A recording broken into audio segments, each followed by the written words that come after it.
가만히 보면 우리는 참으로 다른 점이 많은 것 같습니다. 우선 외모가 달라서 키가 껑충하니 큰 사람이 있는가 하면 또 작달막하고 아담하니들도 있습니다. 눈꼬리가 처진 사람도 있고 위로 올라간 사람도 있습니다.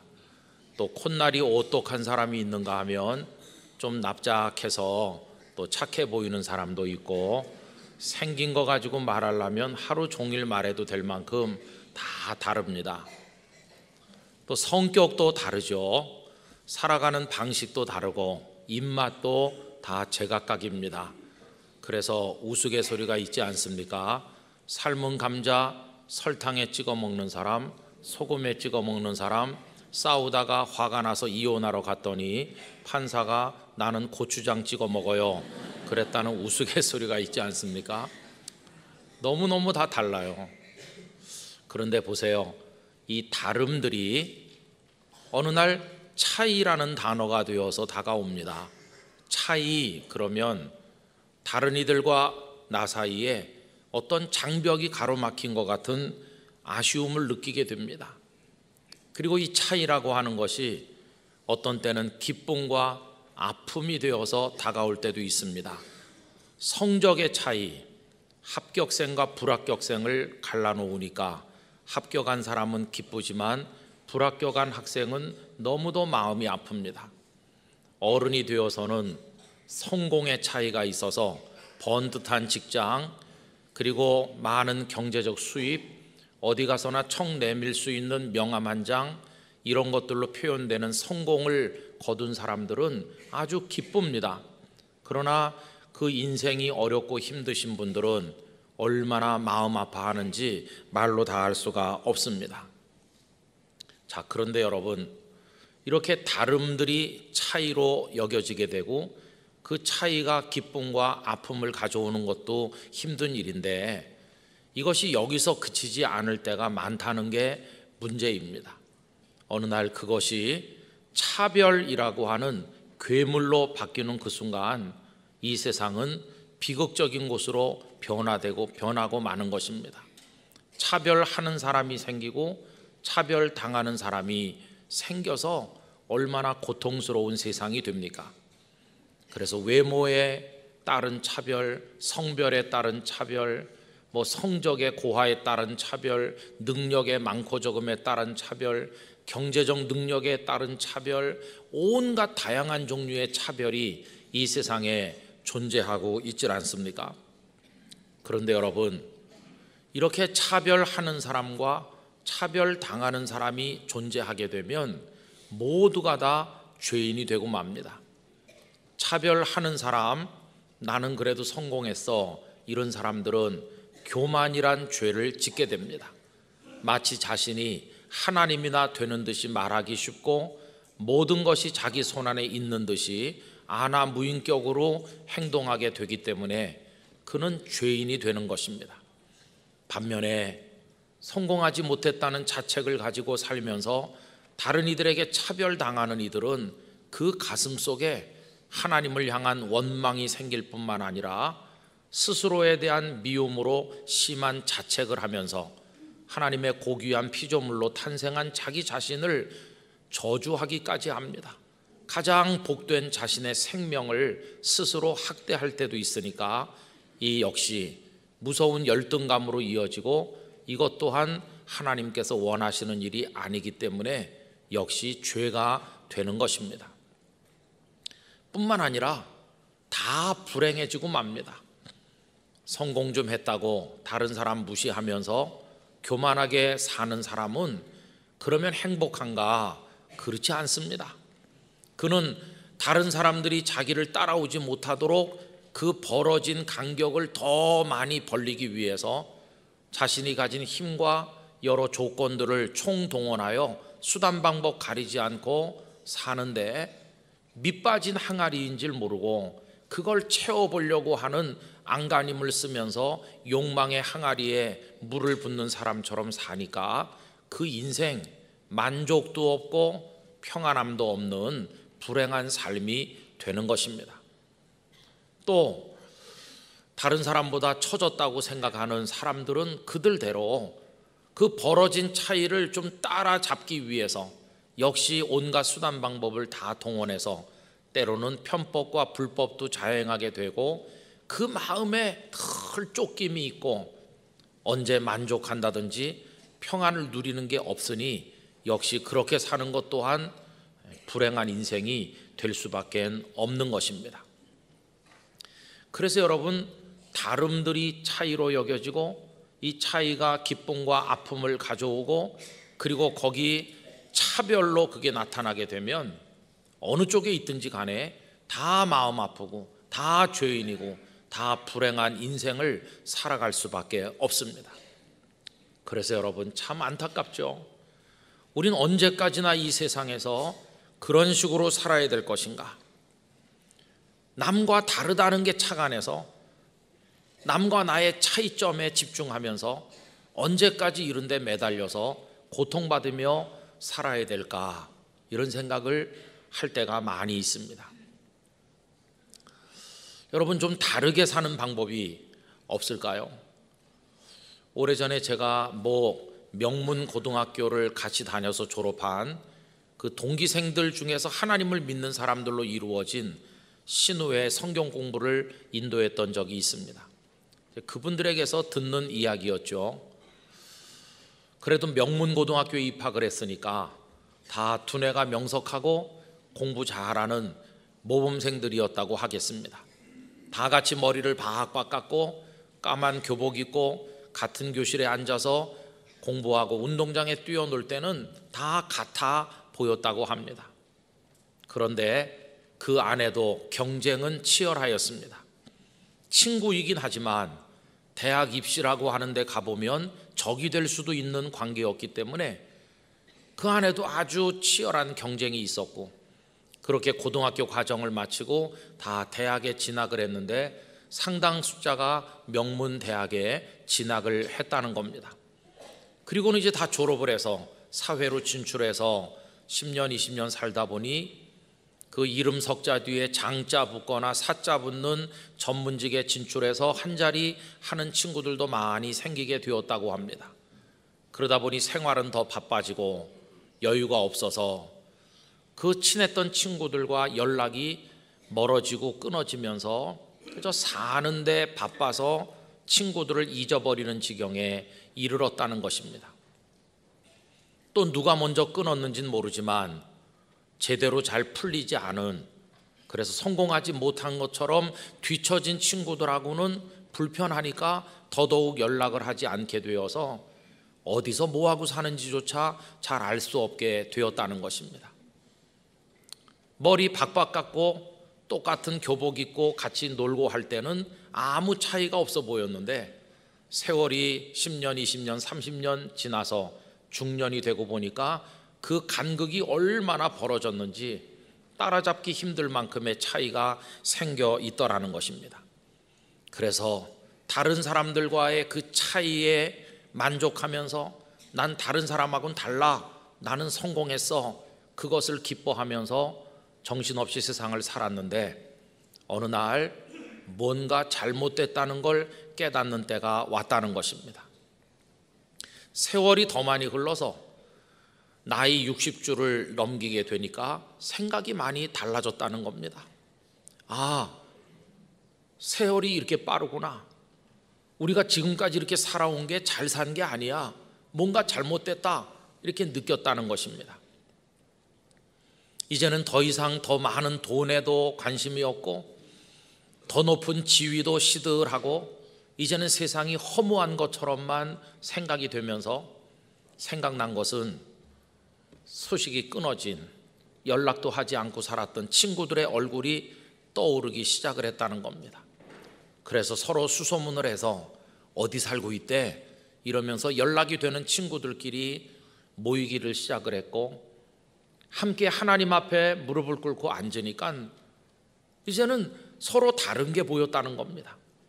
그 전에는 다름이라고 하는 게, 차이라고 하는 게 눈에 보이더니 그 나이 돼서 다시 모여보니까 우리 다 똑같구나 하는 게 보이더랍니다. 뭐가 같을까요? 등성해진 머리칼이나 이마에 늘어가는 주름살, 그리고 꾸부정해지는 어깨, 그리고 자식들 결혼시켜서 다 떠나보내고 아내와 둘만 남는 텅 빈 그 빈 둥지 증후군을 앓고 있고, 개 중에는 사랑하는 이를 떠나보낸 사람도 있고, 그리고 남아있는 거라고 하는 건 더 늙어 연약해지는 것밖에 없는 그런 상황에 나도 너도 똑같이 있구나 하는 것을 깨닫게 되었다는 것입니다. 서로의 얼굴을 마주보면서 그동안은 다르다고 하는 것에 집착해서 살았는데 우리 다 똑같아, 그걸 발견하게 됐다는 것입니다. 이제는 다름을 찾아내는 눈은 감겨지고 똑같음을 발견하는 눈이 점점 밝아지게 된 것입니다. 여러분, 저는 그 이야기를 들으면서 많은 생각을 하게 됐습니다. 세상 사람들은 어떻게 살고 있나요? 그 다름에 집중해서 삽니다.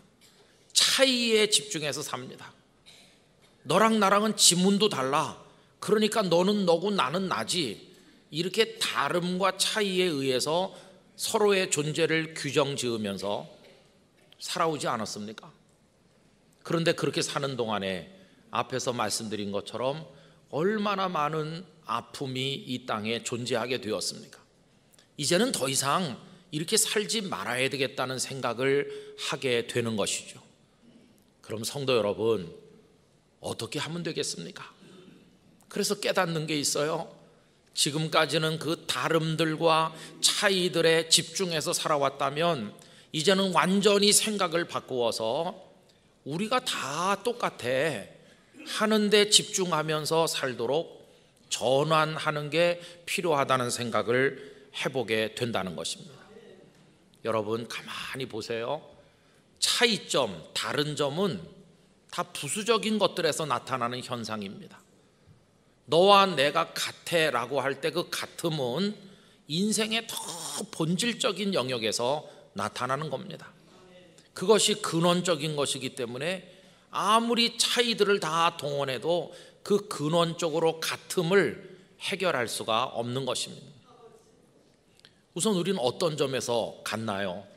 가장 기본적인 것은 우리 모두는 하나님으로부터 생명을 받아 이 땅에 태어나 한 번 산다는 점에서 똑같습니다. 우린 다 예외 없이 하나님의 피조물로 이 땅에 살고 있다는 점에서 아무 차이가 없는 똑같은 존재라고 하는 것입니다. 또 우리 모두는 그렇게 이 땅에 사는데 불행하게도 단 한 사람의 예외도 없이 모두가 다 하나님 앞에서 죄인이라고 하는 것입니다. 우리 모두는 다 똑같은 죄인입니다. 누가 누구보다 더 나은가? 나은 게 없습니다.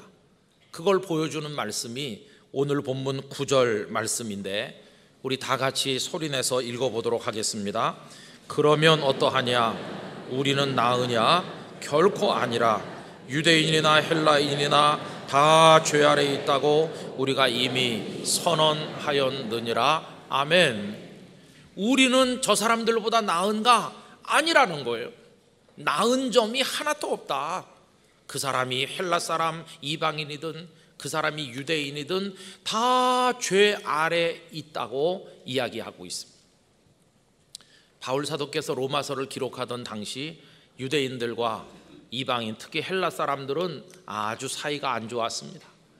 헬라 사람들은 철학을 중시하면서 지혜를 추구하는 사람들이었고, 반면에 유대인들은 그런 걸 무시하면서 종교적 표적을 하나님으로부터 구하는 사람들 아닙니까? 유대인들은 이방 사람을 짐승처럼 멸시하기도 했습니다.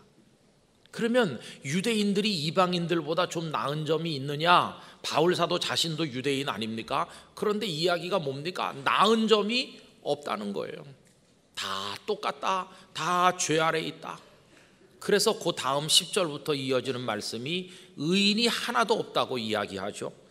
여러분, 10절부터 제가 읽어보겠습니다. 기록된 바 의인은 없나니 하나도 없으며 깨닫는 자도 없고 하나님을 찾는 자도 없고 다 치우쳐 함께 무익하게 되고 선을 행하는 자는 없나니 하나도 없도다. 그래서 바울 사도는 서로 다름에 관심을 가진 것이 아니라 다 똑같음에 눈길을 주고 있는 것을 볼 수가 있는 것입니다. 또 여러분, 우리는 무엇에 똑같은가?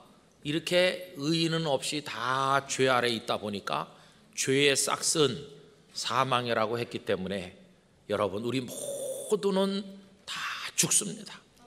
모두는 다 죽게 돼 있습니다. 이 점에 있어서 모든 사람이 완벽하게 평등합니다. 살아있다는 말은 언젠간 죽을 것이라는 단어 말과 이게 동의어입니다. 우리는 삶과 죽음을 반대 개념으로 생각하지만 삶은 곧 어느 순간 죽음으로 바뀌는데 멀리 떨어져 있는 것이 아니라 아주 가까이 달라붙어 있습니다. 그리고 그 점에 있어서 모든 사람이 똑같습니다. 그리고 죽음 후에는 저 음부에 떨어져 영원한 형벌을 받도록 되어 있었다는 점에 있어서도 우리 모두는 똑같은 존재가 아니었습니까? 그래서 여러분, 우린 다 같다 하는 것입니다. 오늘 아침에 여기 올라와서 꽃꽂이 가만히 보니까요, 다른 거가 보이십니까? 같은 거가 보이십니까? 조금 화병이 큰 게 있고 작은 게 있고 다르네. 그러지만 제 눈에는 다 똑같아 보입니다. 꽂혀 있는 꽃의 종류도 같은 것 같고 모양새도 같은 것 같고, 다름을 보지 않고 같음을 보면 사람은 다 한 번 나서 한 번 죄짓고 살다가 다 죽는구나, 우리 똑같네, 이걸 발견하게 되지를 않습니까? 저는 우리 영락교회 성도들의 마음의 눈이 열려서 같음을 보실 수 있게 되기를 바랍니다. 근데 같음을 보면요, 엄청난 영적 유익이 있습니다. 다름을 보고 살면 아까 앞에 말씀드린 것처럼 아픔이 너무나 많지만 같다는 걸 생각하며 살면 영적 유익이 커요. 우선 첫째는 하나님으로부터 위로를 받게 돼요.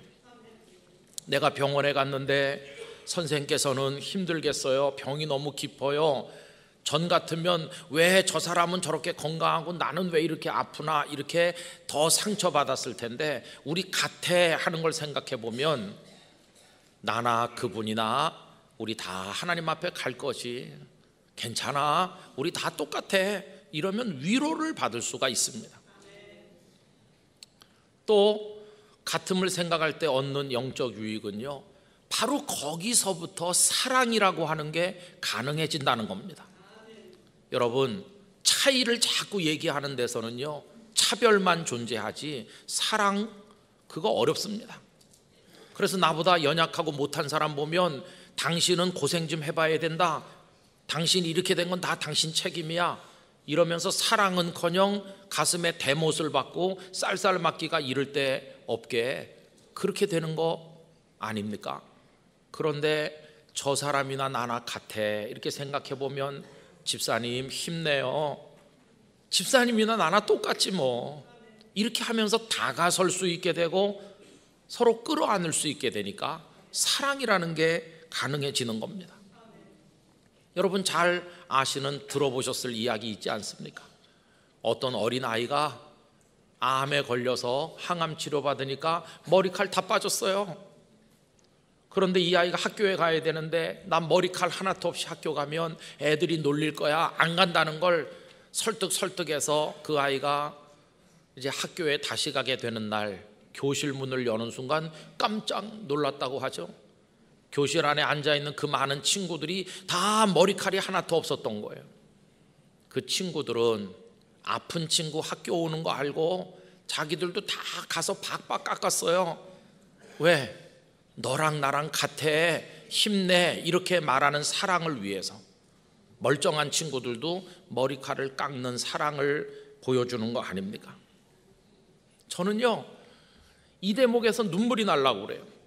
왜냐하면 이 세상에 존재하는 모든 사랑, 그 모든 것보다 가장 순도 높고 가장 완벽하고 위대한 사랑은 하나님의 사랑인데, 그 하나님의 사랑이 우리에게 어떻게 나타났습니까? 같아지심을 통하여 나타나지 않았습니까?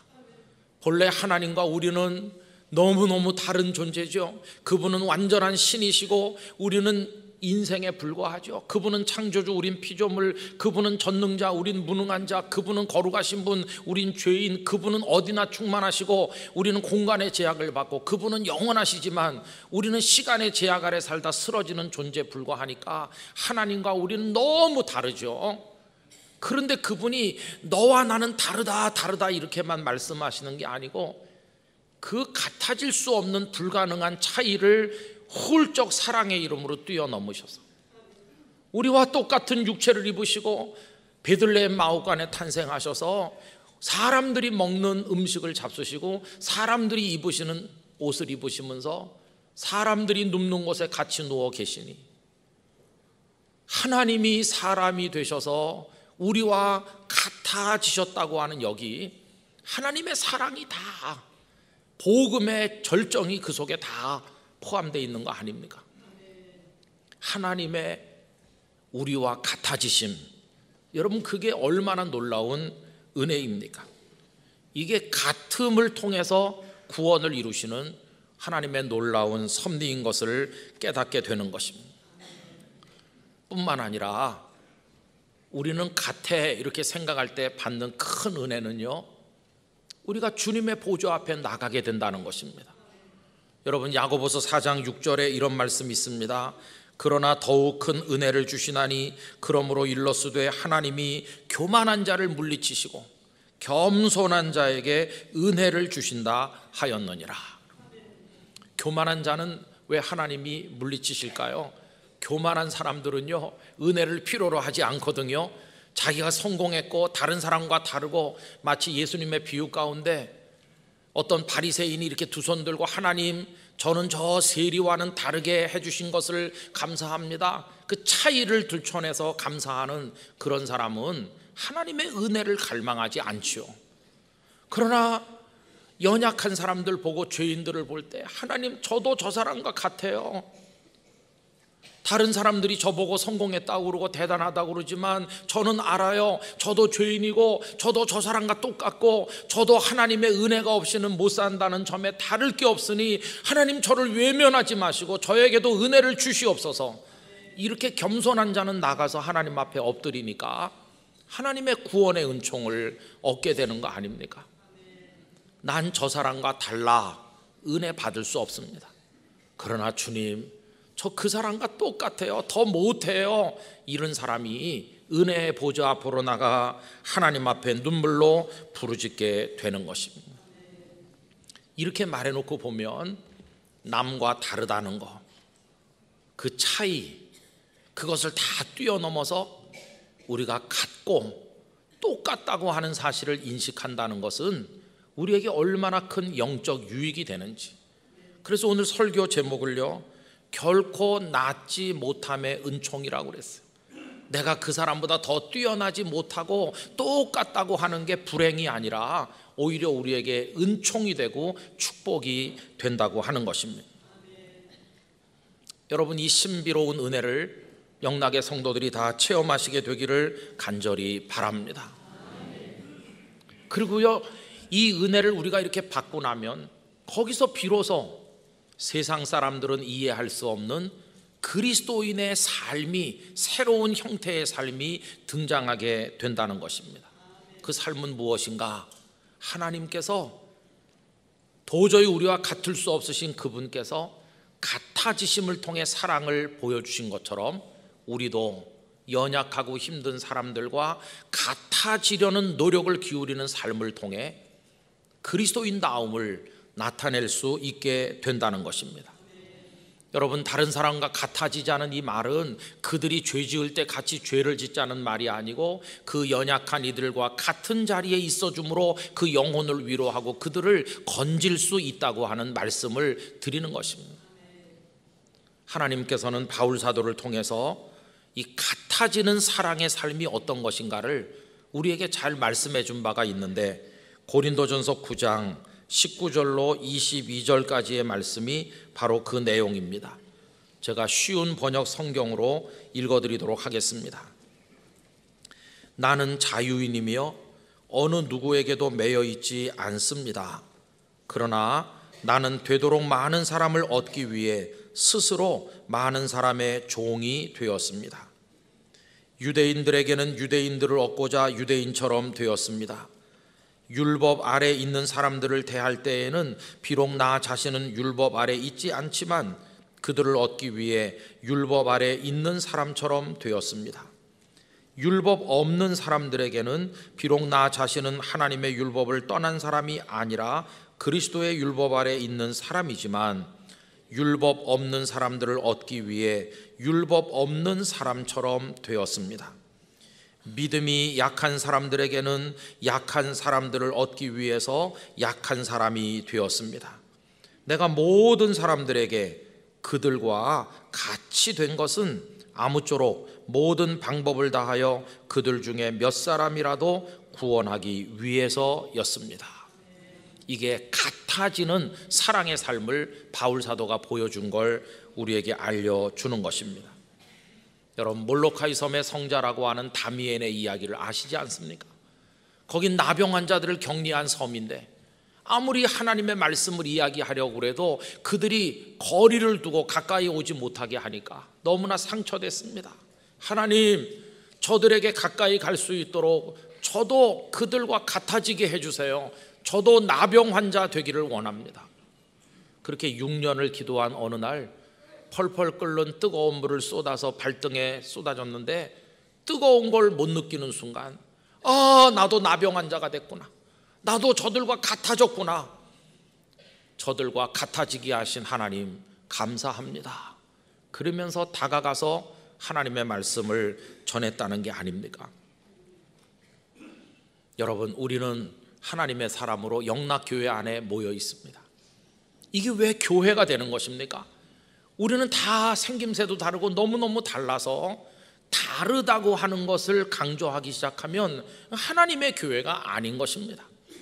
그러나 그 모든 다름과 차이에도 불구하고 그걸 뛰어넘어서 우리는 다 하나님 앞에서 같아요.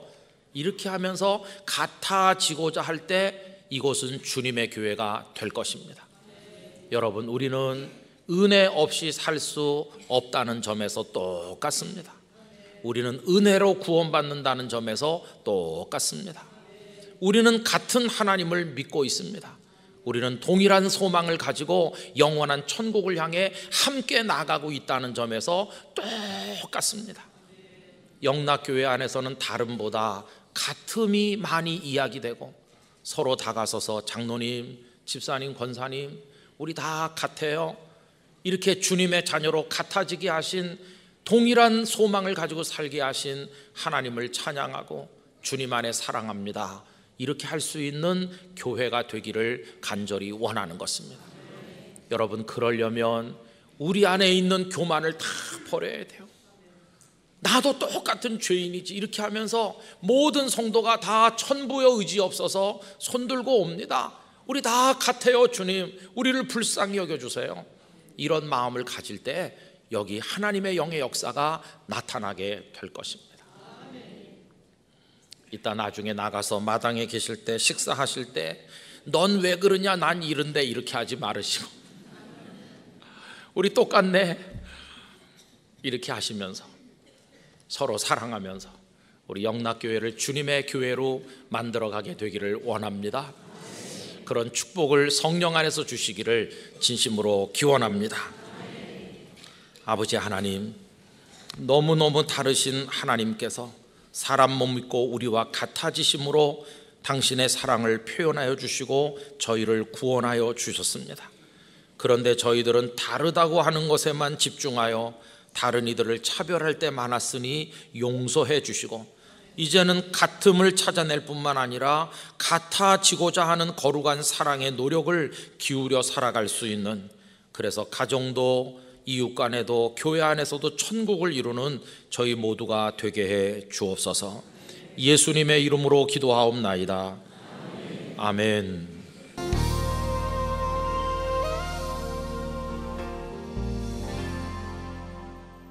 어떤 목사님께서 우리들의 신앙의 시작과 끝까지 가는 어떤 여행이라고 할까요? 영적 순례라고 할까요? 그거를 이렇게 표현한 걸 보았습니다. 의존도 100에서 다시 의존도 100으로 가는 과정이다. 그렇게 말씀을 하셨습니다. 처음에는 무슨 말인지 잘 몰랐는데 아주 쉬운 이야기였습니다. 여러분, 의존도 100일 때가 언제였을까요? 이 세상에 막 태어났을 때입니다. 아니면 어머니 뱃속에 있을 때, 아니면 이제 막 태어났을 때, 그럴 때 그 아기가 스스로 생존할 수 있는 가능성은 제로입니다. 자기가 뭘 먹을 수도 없고 챙겨 입을 수도 없고 자기가 할 수 있는 게 하나도 없습니다.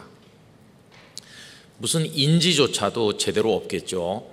그때는 100% 어머니께서 품어주시고 먹여주시고 모든 걸 다 해주십니다. 자기가 하는 건 0이고 어머니께서 해주시는 건 100입니다. 그러니까 의존도 100이라고 할 수 있죠. 그런데 여러분, 나이가 들고 세월이 흐르면서 나중엔 어떻게 됩니까? 나중엔 엄마 없어도 된다는 식으로 변해버려요. 그 어머니의 은혜를 다 망각했어요. 그리고는 머리가 커져서 말도 듣지도 않아요. 그리고는 자기 혼자서 다 살 수 있는 것처럼 하면서 돌아다니죠. 그래서 어머니 의존도가 점점 줄어들어서 글쎄요, 그 아들, 딸이 한 나이 40대, 50대쯤 되면 어머니 의존도가 뭐 거의 제로는 아니겠지만은 뭐 별로 이제는 어머니 없어도 살 수 있다, 이렇게 되는 거죠.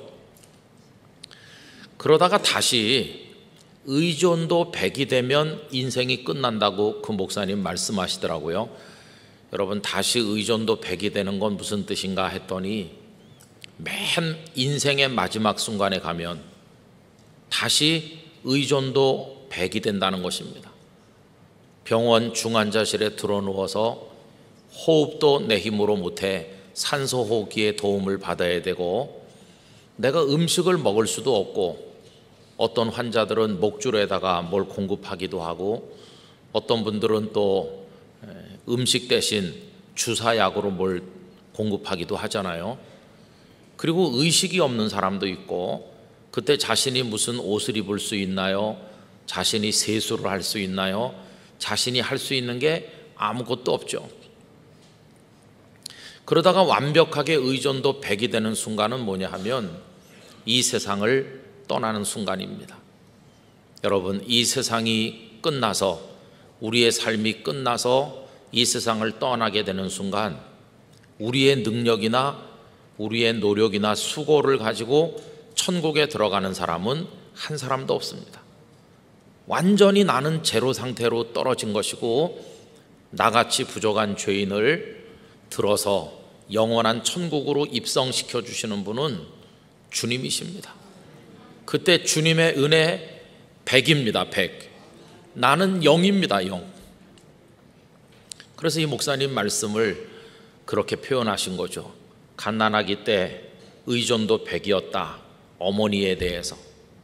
그런데 나중에 어느 순간인가 하나님께서 계시다는 것을 알게 되고 예수님을 깨닫게 되면서 예수님 의지해서 사는 법을 연습하다가 생의 맨 마지막 순간이 되어서 마지막 거친 숨을 내쉴 때가 되면 주님, 내 영혼을 받으시옵소서.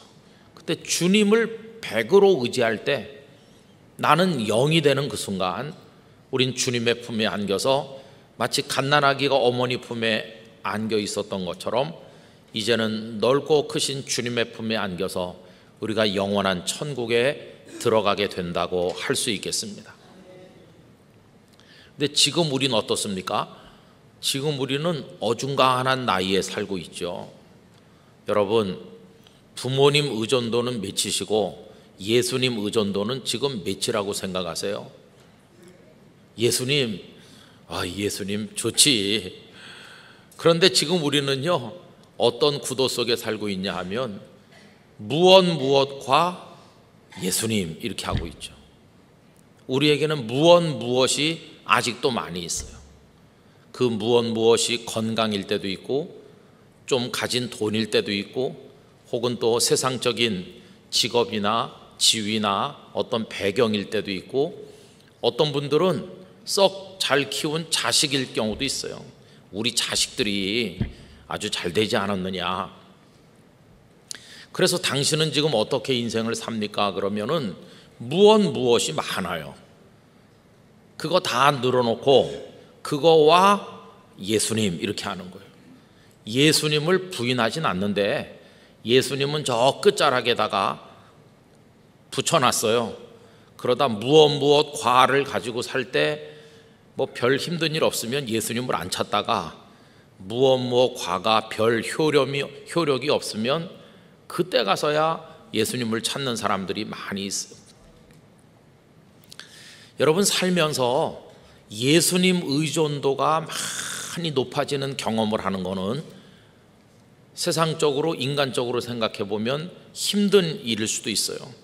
그러나 영적으로 생각해 보면 그게 축복이라는 것을 깨닫게 됩니다. 저는 뭐 그렇게 험한 인생을 살았다고 생각되진 않지만 그래도 저도 몇 차례 예수님 의존도가 굉장히 올라갔던 적이 있었습니다. 그땐 다 어떤 때냐 하면 어려웠을 때죠. 어려웠을 때. 이미 다들 알고 계십니다마는 제가 중학교 3학년 때 병원에서 병명도 모르고 어떻게 고칠지도 모르는 막다른 골목에 달했을 때 의사 선생님들에 대한 희망을 다 버리고 여러 가지 치료 방법에 대한 기대가 물거품이 되고 그게 제로가 되는 순간 예수님 의존도가 확 높아졌어요. 예수님 당신 아니시면 나 사랑 꾸실 못해요. 몸이 다 마비되고 이렇게 뒤틀렸는데 예수님 당신께서 돕지 않으면 저는 안 되겠어요. 이때 예수님 의존도가 쑥 높아지는 거죠. 근데 그때가 인간적으로는 얼마나 힘든 때입니까? 고등학교 입학시험 준비도 해야 되는데 학교도 제대로 못 가지, 몸은 아프지. 그게 몇 달 동안을 계속되니까 아유 힘들 때죠. 근데 참 우리 어리석어서 힘들어 봐야만 예수님 의존도가 높아지는 것이 참 이상해요. 또 부산에서 그 예배당 짓다가 어려웠을 때 그 얘기도 제가 몇 차례 말씀드렸죠. 그래가지고 공사해야 되는데 땅 팠는데 동네 사람들이 와가지고 예배당 짓지 말라고 하죠. 계속 공사는 지연됐죠. 재판을 계속하죠. 승소 판결 받아도 아무 소용이 없죠. 공사장에 인부만 나타나면 아주머니들께서 오셔서 들어눕고 그러죠. 그럼 어떻게 하면 되겠습니까? 전투경찰이 100몇십 명씩 투입돼 가지고 이렇게 하기도 하죠. 거기다 IMF 왔죠. 성도들은 다 실업자가 되죠. 11조 헌금이 확 줄어들었죠. 그리고 부채는 얼마나 많은지 매달 이자를 수천만 원 내야 되는데 가난한 성도들 나중에는 진짜 금반지 금리빨까지 다 빼서 바쳐야 간신히 그거 어떻게 할 수 있을까 할 만큼 막다른 골목에 도달하죠. 장로님들은 막 싸우죠. 그러니까 이게 얼마나 어려워요. 그러니까 그때는 참 힘들더라고요. 저는 이제 장로님들께서 예배당을 지어야 된다 그러길래 나는 나이가 어린 세상 경험이 없는 햇병아리 목사지만 우리 장로님들이야 다 내 아버지 뻘이고 큰형님 뻘이니까 세상에 경륜도 많으시고 경험도 많으시고 어디서 돈 끌어올 능력도 많으실 거야 이렇게 믿었거든요. 그런데 옛날 속담이 틀린 게 하나도 없더라고요. 믿는 도끼에 못 찍힌다는 식으로 저보다 나이가 10살 20살 많은 장로님들이 당신들끼리 싸우고 그러니까 내가 가서 말려야 되고 여러분 저보다 연세가 훨씬 높으신 분을 제가 달래드려야 되고 어렵더라고요. 어떤 장로님은 커피숍에서 좀 만나자고 그래서 만났더니 자리에 앉자마자 그 사람 많은 데서 호텔 커피숍에서 10분 동안은 소리를 내서 울면서 저 얼마나 당황했는지 몰라요. 그러더니 눈물 좀 닦더니 봉투 하나 탁 내놓고 일어나는 거예요. 봉투를 보니까 장로 사직서인 거예요. 누군 사직서 쓸 줄 모릅니까? 내가 먼저 썼어야 되는데. 그래 제가 붙들어 앉혀드리고, 아니 이 사직서를 내고 어떡해. 아이고, 지금은 웃지만요, 그때는 심각했습니다. 그러니까 이게 누굴 붙들고 말하겠어요?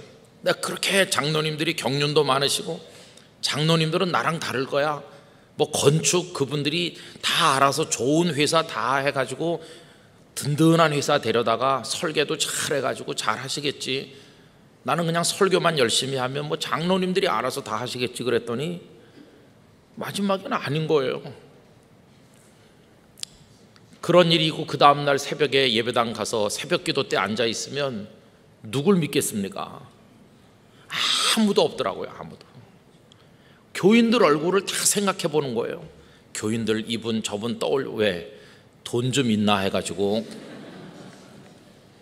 다 하나같이 어렵고, 그 사태를 해결할 만한 돈을 가진 분이 없어요. 다 어렵고, 야 이걸 어떡하지? 은행 강도를 할 수도 없고 로또 복권을 해야 되나, 뭐 어떻게 방법이 없잖아요. 내가 제로가 되는 그 순간 주님 의존도가 확 높아지는 거예요. 그래가지고 이제 주님만 바라보는 거죠. 아휴, 여러분은 그런 경험 너무 많이 하시지 않고 사시기를 바랍니다. 그런 거 많이 경험하면 힘들어요, 인생이. 근데 가끔 한 번씩은 해볼 필요도 있어요. 그래야 이제 주님을 의지하게 되니까. 근데 여러분, 이제 그 내공이 쌓인다고요, 그런 경험을 여러 차례 반복하는 사람은 웬만한 문제가 와도 끄떡도 안 합니다.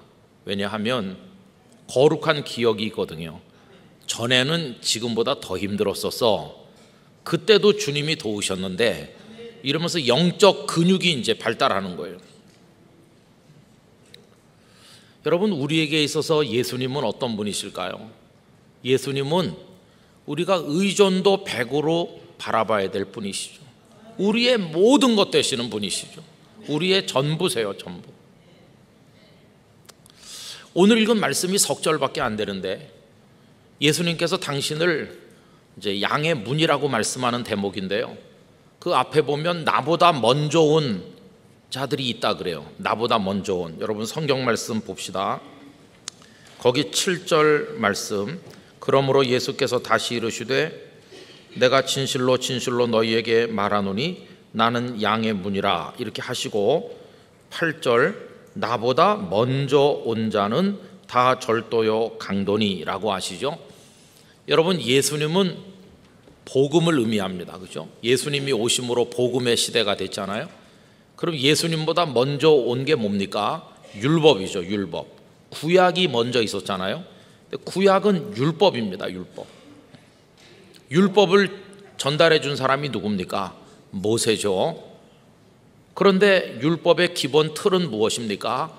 그 모든 율법을 지키면 뭐가 된다는 거죠. 그죠? 근데 사람들이 율법을 완벽하게 지킬 수 없지요. 그럼 하나님 앞에서 자신이 죄인임을 깨닫고 겸손해야 되는데, 그 당시 바리새인들은 율법 공부를 많이 해서 우리는 율법에 정통하다, 오히려 더 교만했을 뿐이지 하나님 앞에 겸손하지 않았어요. 그들 중에는 율법을 가르치는 서기관도 있고 랍비들도 있고 그랬는데, 이들이 일반 백성들을 사랑하고 양처럼 잘 돌봐주는 목자 역할을 제대로 했나요? 아니었습니다. 우리 그동안에 본 것처럼 태어날 때부터 앞을 보지 못하는 불쌍한 거지가 있었는데, 이 사람을 예수님께서 뜨게 하셨잖아요. 그럼 그 사람을 불쌍히 여겨주고 사랑해주고, 그리고 눈뜬 걸 막 축복해주고 이렇게 해야 될 그 사람들이 우리 그동안에 본 것처럼 오히려 그 사람을 몰아붙이고 나중에는 쫓아내지 않았습니까? 그러니까 예수님보다 먼저 온 그 율법, 그리고 그 율법을 가르치는 그들의 지도자들, 바리새인들, 서기관, 랍비 이런 사람들, 이들은 그 불쌍한 백성들, 양들의 목자가 아닌 것이에요. 오히려 그들은 예수님보다 먼저 왔지만 여기 표현대로 절도며 강도다. 근데 예수님은 늦게 오신 분이신데 그분은 복음이시죠. 복음은 하나님의 사랑이죠. 은혜죠. 그죠? 그 예수님께서는 양들을 불쌍히 여기시고, 이제 다음번에 우리가 이어서 보겠습니다마는 나는 선한 목자라 양을 위하여 목숨을 버린다고 하셨죠. 그러니까 예수님보다 먼저 온 존재들은 진짜 목자가 아니라 다 절도며 강도라는 것입니다. 그러면서 예수님은 당신이 이제 문이라고 오늘 본문에서 말씀하세요. 그러면 둥그렇게 양의 우리를 만들고 이제 문이 있으면 양들이 그 담을 뛰어넘는 게 아니라 문으로 들어왔다 문으로 나갔다 그래요. 그죠? 그래서 오늘 말씀의 핵심 구절이 그 9절인데, 내가 문이니 누구든지 나로 말미암아. 여러분, 여기 나로 말미암아가 핵심이에요. 나로 말미암아 그러면은 떠오르는 유명한 성공 구절이 하나 있죠. 이거랑 조금 다르지만 요한복음 14장 6절, 내가 곧 길이요 진리요 생명이니 나로 말미암지 않고는, 여기랑 이제 반대죠. 여기는 말미암으면 그런 건데 거기 말미암지 않으면 이렇게 되어 있어요. 나로 말미암지 않고는 아버지께로 올 자가 없느니라. 여기 말미암는다는 이렇게 번역된 단어는 디아라고 하는 전치사입니다. 그러니까 그 분을 통해서, 그 예수님이란 분을 통해서 구원도 얻고 예수님을 통해서 뭐가 되는 거죠. 그러면 예수님 외에 또 다른 문이 존재합니까? 또 다른 문은 없어요. 그 우리의 문은 문이 하나밖에 없는 것처럼, 양들이 드나들 수 있는 문은 하나밖에 없는 것처럼, 오늘 우리들에게 있어서 우리가 의지하고 믿어야 될 분은 예수님 한 분 밖에는 없다는 것이, 나로 말미암아야 된다. 그러면 여러분, 예수님으로 말미암으면 무엇을 얻게 됩니까? 거기 9절 말씀을 보면 들어가면 구원을 받고 또는 들어가며 나오며 꼴을 얻으리라. 두 가지를 말씀했어요. 예수님이라는 문을 통해서 들어가면 우리 바깥에 있던 양이 우리 안에 들어가게 되겠죠. 우리 안에 들어가면 뭘 얻어요? 구원을 얻죠. 이럴 때 우리는 어떤 성벽과도 같아요. 지금 저쪽에서 적군들이 쳐들어와 가지고 성 밖에 살던 백성들이 굉장히 위태로운데 성문이 쫙 열리면서 빨리 들어오라. 그리고 그 문으로 쑥 들어가고 그 다음에 문이 탁 닫히면 구원을 받는 것이, 성 바깥에 있으면 적의 칼에 죽었을 사람이 성문을 통과하는 순간 구원을 받잖아요. 여러분, 들어가며 구원받아요. 여기 우리는 여러 가지 설명을 해왔는데 우리 선배들께서 어떤 사람은 교회라고도 설명했어요. 교회 안에 들어오게 해주시는 문은 예수님이시다. 예수님을 믿고 예수님을 통해서 교회 안에 들어오면 저 바깥에 사탄이 설치고 있지만 주님의 울타리 이 교회 안에서 우리가 구원을 얻는다. 또 어떤 분은 그거를 영적으로 하나님의 나라라고도 이야기했어요. 여러분, 예수 그리스도를 통해서 하나님의 나라 바깥에 있지 아니하고 하나님의 나라 안에 들어오면 구원을 받는 것입니다. 그러면 그 안에만 가만히 양들이 있습니까? 우리 안에만 계속 있는 건 아니죠. 해가 뜨면 다시 또 우리 바깥으로 나가기도 하죠.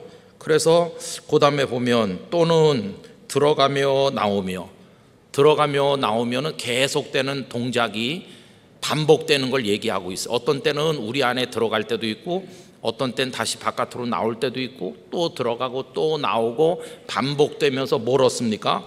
꼴을 얻는 것이죠. 그래서 어떤 때는 우리 안에서 편안히 쉬면서 바깥에 찾아온 적들로부터 구원을 받기도 하고, 어떤 때 또다시 목자를 따라 나가가지고 푸른 초장에서 꼴을 얻어먹고 다시 또 들어오기도 하고 그러는 거죠. 그래서 이 구원이라고 하는 것과 꼴이라고 하는 두 가지가 여기 나왔어요. 이걸 여러 가지로 설명하는 분들이 있었는데요, 이 구원은 예수님을 믿음으로써 얻게 되는 근본적인 구원을 의미하는 거다. 죄로부터 용서받고 사망에서 건짐받고 사탄의 손에서 벗어나 하나님의 자녀가 되는, 여러분, 그런 의미의 구원을 우린 벌써 받은 것입니다. 예수님을 구주로 고백하는 순간 앞으로 구원받을 사람이 아니라 저와 여러분은 이미 구원을 받은 것입니다. 이미 우린 하나님의 자녀가 된 겁니다. 구원을 받았어요.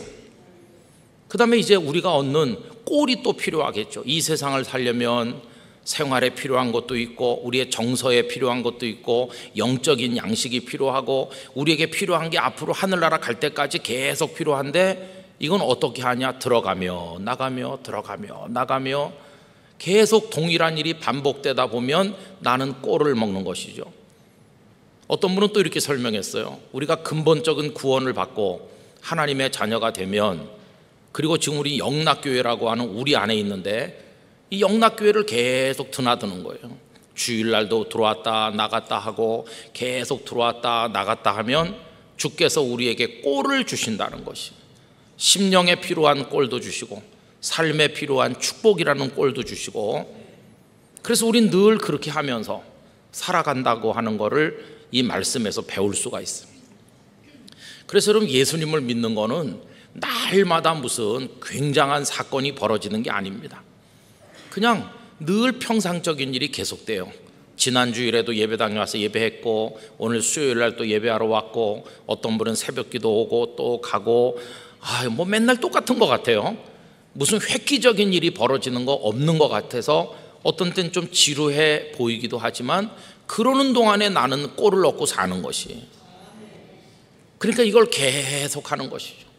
여러분, 성경 말씀을 읽고 묵상하는 것도 마찬가지입니다. 막 집중해가지고 바싹 읽고 그 다음에 놓는 게 아니라 날마다 말씀을 폈다가 접었다가 폈다가 접었다가 하고 읽으면서 또 묵상하고 또 놨다가 또 읽고 묵상하고, 이게 들어가며 나가며를 반복하는 것과 마찬가지. 그렇게 하는 동안에 주께서는 우리에게 꼴을 주신다. 여러분, 그 꼴은 다양하게 우리 영락교회 성도들에게 임할 줄로 믿습니다.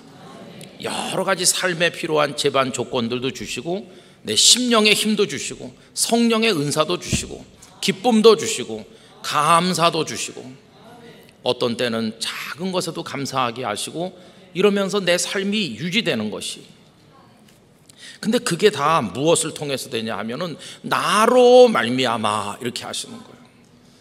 여러분, 예수님 외에는 없습니다.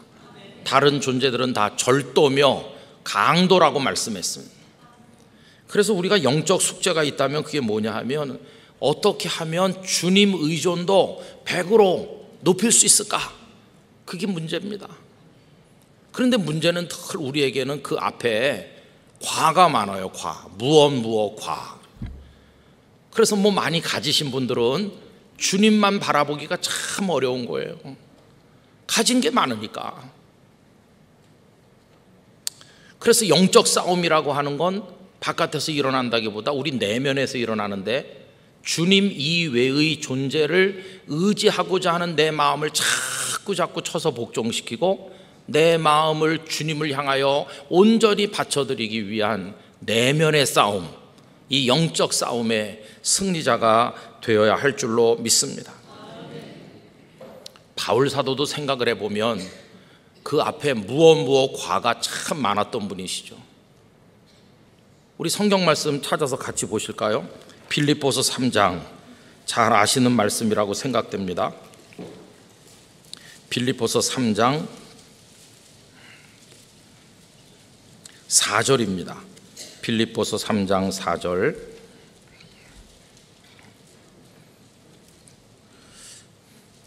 빌립보서 3장 4절에서 6절까지 말씀 다 펴셨죠? 우리 다 같이 읽겠습니다. 그러나 나도 육체를 신뢰할 만하며 만일 누구든지 다른 이가 육체를 신뢰할 것이 있는 줄로 생각하면 나는 더욱 그러하리니, 나는 8일 만에 할례를 받고 이스라엘 족속이요 베냐민 지파요 히브리인 중에 히브리인이요 율법으로는 바리새인이요 열심으로는 교회를 박해하고 율법의 의로는 흠이 없는 자라. 여긴 좀 아멘을 하면 안 되는 대목이에요. 바울이 한껏 교만한 대목이에요. 거기 이제 4절에 나도 육체를 신뢰할 만하다, 이 말은요, 나라고 자랑거리가 없겠어요? 이런 말이거든요. 당신들이 자랑할 게 많은가 본데 나도 자랑거리가 많다고. 내가 한번 자랑해 볼까요? 그러면서 이렇게 늘어놓는 겁니다. 5절부터 나는 8일 만에 할례 받았다. 이스라엘 족속이다. 베냐민 지파다. 히브리인 중에 히브리인이다. 율법으로는 바리새인이다. 난 아주 정통 중에서도 또 정통, 완전 골수 이스라엘의 그 율법주의고 바리새인이다는. 여러분, 그 당시 바리새인이 어떤 기록에 의하면 전체 중에 6천 명 정도만 바리새인이었다고 하잖아요. 그러니까 자기는 그런 사람이라는 거예요. 또 우리가 다른 본문에 보면 가말리엘의 제자이기도 하고, 거기다 태어나면서부터 로마 시민권 가졌지. 인간적으로 보나 그 율법의 의로 보나 대단해요. 그 다음에 또 6절에 이렇게 말했잖아요. 열심도 대단해가지고 열심으로는 교회를 박해하고 율법의 의로는 흠이 없는 자다. 그 앞에 무엇 과가 굉장히 많은 거예요. 자랑거리가 너무 많아요. 그런데 하나님의 은혜를 받고 나니까 확 변했어요. 예수님 의존도가 확 높아지는데 7절부터 9절까지 다 같이 읽겠습니다. 그러나 무엇이든지 내게 유익하던 것을 내가 그리스도를 위하여 다 해로 여길 뿐더러 또한 모든 것을 해로 여김은 내 주 그리스도 예수를 아는 지식이 가장 고상하기 때문이라. 내가 그를 위하여 모든 것을 잃어버리고 배설물로 여김은 그리스도를 얻고 그 안에서 발견되려 함이니 내가 가진 의는 율법에서 난 것이 아니요 오직 그리스도를 믿음으로 말미암은 것이니 곧 믿음으로 하나님께로부터 난 의라. 할렐루야. 여기 계속 우리 주님을 얘기하고 있어. 그 무엇 과하면서 자랑하던 모든 것을 이제는 전부 다 해로 여기고 배설물로 여긴다, 그렇게 말하고 있잖아요. 그래서 7절에 다시 보시면 내게 유익하던 그 자랑거리를 내가 누구를 위하여? 그리스도를 위하여 다 해로 여긴다. 여러분, 많이 가질수록 내게 해롭다, 이렇게 생각하는 겁니다. 또 8절, 이 모든 것을 해로 여기는 것은 내 주 그리스도 예수를 아는 지식이 가장 고상하기 때문이다. 예수님이 최고라는 거예요. 예수님에 대한 지식이 최고라는 것이죠. 그래서 내가 그 예수님을 위하여 모든 것을 잃어버리고 배설물로 여김은 그리스도를 얻으려고, 우리 주님을 얻으려고, 그리고 그 안에서 발견되려 함이니. 이거 참 놀랍습니다. 내가 옛날에는 인간적인 자랑거리들 한복판에 떡 앉아서 자랑하고 있었는데 이제는 내가 누구 안에 있습니까? 그리스도 안에 있는 나를 발견하는 것이. 그렇게 되기 위해서 나머지를 다 해로 여기고 배설물로 여긴다. 그래서 여러분, 이 대목에 오면 바울 사도의 우리 주님 의존도가요 100으로 올라가는 거예요. 다 버렸어요. 다 해로 여겼어요. 다 배설물로 여기는 거예요. 근데 저는 오늘 저녁에 우리 성도님들께 이런 말씀을 드리고 있는데, 여기 오면서 제 마음속에 아까 교회 도착해서도 저 밑에서 한참 이렇게 묵상하고 있으면서 설교를 위해서 마음의 준비를 하고 있으면서 계속 질문하는 겁니다. 지금 현재 너의 의존도는 몇이나 되느냐, 이렇게 저 스스로에게. 참 어려운 대목이에요. 저도 모르게 저도 믿는 구석이 있거든요. 믿는 구석이 왜 없겠어요? 저도 믿는 구석이 있죠. 그런데 은혜를 받으면 그 믿는 구석이 다 없어지는 거예요. 그리고 주님만 보이는 거예요. 찬송가 가사처럼 세상도 없고 나도 없고 구속한 주만 보이도다. 주님만 탁 보여야 되는데 우린 보이는 게 너무 많아요. 보이는 게. 그래서 내 속에서 아직도 완벽하게 성숙하지 못했다는 건 뭐냐 하면은 믿는 구석이 많은 거. 그래서 주님을 철저히 의지해야 되는데 그걸 못하는 거죠. 요 얼마 전에 저 분당 수지 그쪽에 있는 지구촌 교회라고 유명한 교회가 있지 않습니까? 지구촌 교회 이제 계시던 목사님 9년 계시고 선교지로 가신다 이래가지고 떠나시면서 다 다른 목사님이 새로 오셨어요. 제가 몇 달 전에 이제 거기 가서 새벽에 2번 설교를 했었는데요. 이번에 새 목사님이 오셨어요. 근데 제가 갔을 때는 그 전에 목사님이 계셨어요. 그래서 아침마다 이렇게 새벽에 얘기를 해보면 당신은 이제 이 교회를 떠나기로 했다고 그런 말씀을 하시더라고요. 근데 이 얼마 전에 이제 후임 목사님이 오셨는데, 말하자면 이제 취임하는 것 같이 그 교회에 오셔서 첫 번째 하신 말씀이 이거였대요. 오직 예수님 정신으로, 오직 예수님. 그 교회를 섬길 때 예수님만 의지하고 예수님만 바라보고 예수님을 통해서 하겠다, 이런 말씀을 하셨다는 거예요. 여러분이 오직 예수님, 이것은 종교개혁의 모토들 중에 하나입니다. 우리 종교개혁자들이 오직 믿음, 오직 성경 이렇게 하신 거 아시잖아요.